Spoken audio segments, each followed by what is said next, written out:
Book 1, Genesis, Chapter 5, The Fourth Estate, Part 3.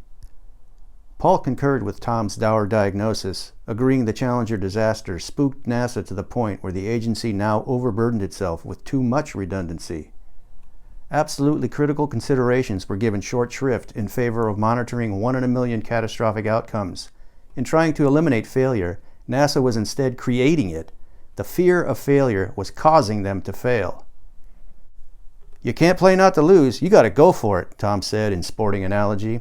"When I played baseball, guess what happened if I went to the plate trying not to strike out? Swing and a miss. Every time. Instead of thinking, just hit the shit out of the ball, I was pressing, like NASA is now. I'm sure they've got competent people, but they need to get back to basics. And now, what America needs to really complete our quest for space is privatization. Nobody on Earth produces things better than American entrepreneurs when given the freedom to do so. We build more for less with more reliability."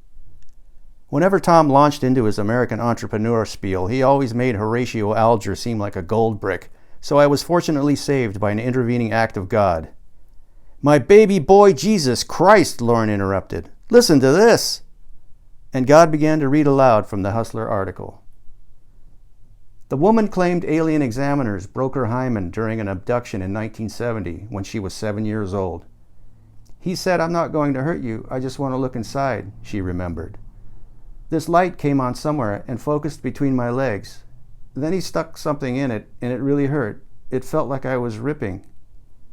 "Fucking swine," Paul muttered.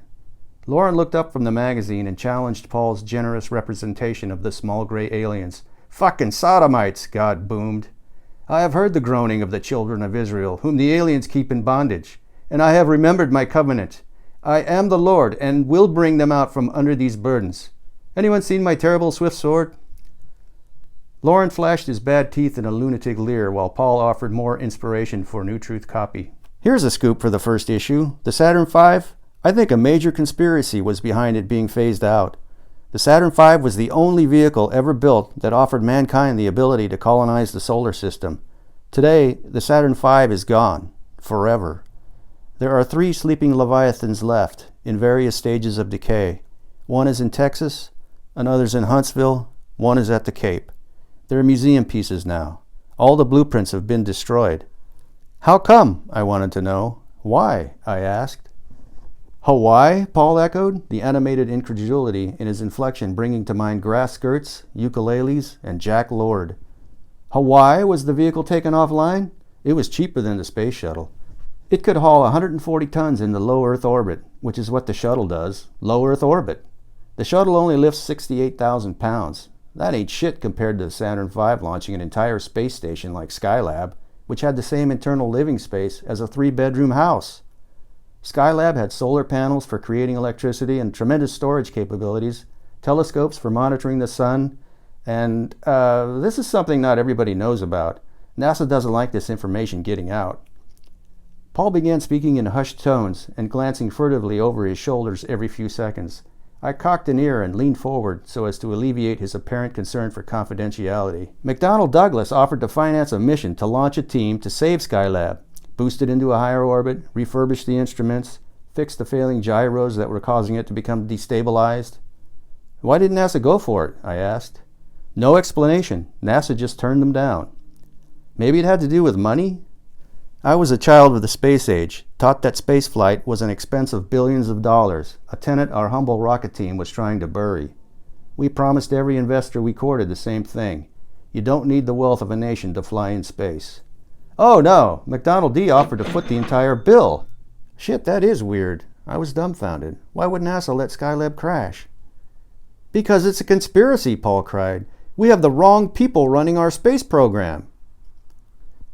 Our meeting broke relatively early that evening. Paul had to take God to work, deliver Ted somewhere else in the universe, and catch a wink of sleep before his own UPS graveyard shift. Tom had opted not to tempt the California Highway Patrol. He was likely legally intoxicated.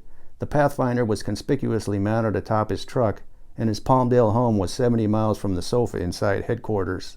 Tom was in deep slumber when Rod appeared at the front porch, sans Randa, to deliver several shopping bags full of recyclables to our staging area, the expanse of my bedroom. Plenty of space in there ever since Kathy and her furniture escaped my indifference. Dressed in his usual black ensemble, Rod wore his only style change on his chest and across his shoulder blades, a shifting message on a human billboard. Tonight's offering was a concert tour t-shirt from the 1970s German techno-rock group Kraftwerk, undoubtedly obtained years ago while pursuing his master's degree at the University of Berlin. Rod explained Randa was working late on the set of Dustin Hoffman's upcoming film Outbreak, the story of a rampant AIDS-style virus, and his own schedule had him instructing an evening chemistry class at UCLA. "Let's get our priorities straight," I jokingly chastised him. "Try and stay with the program, Mill Iron." Rod was excited to learn of Tom's imminent Pathfinder static engine test, and I had to beg him not to wake him for more details. I'd had enough of Tom Chappell's wit and wisdom for one evening. Rod empathized, and I called after him before his exiting attire dissolved into the driveway darkness, promising to have Tom telephone him in the morning. Chappell was still comatose inside headquarters when I collapsed into the rattan rocker, throwing my feet onto the coffee table next to the Whole Life Expo flyer Paul had left for my further study.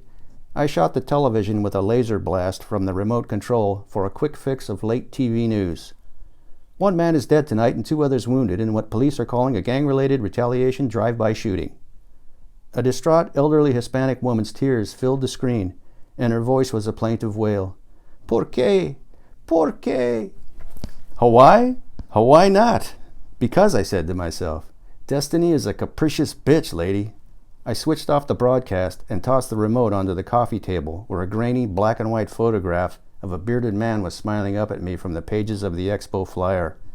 It was the cheery face of Richard Hoagland.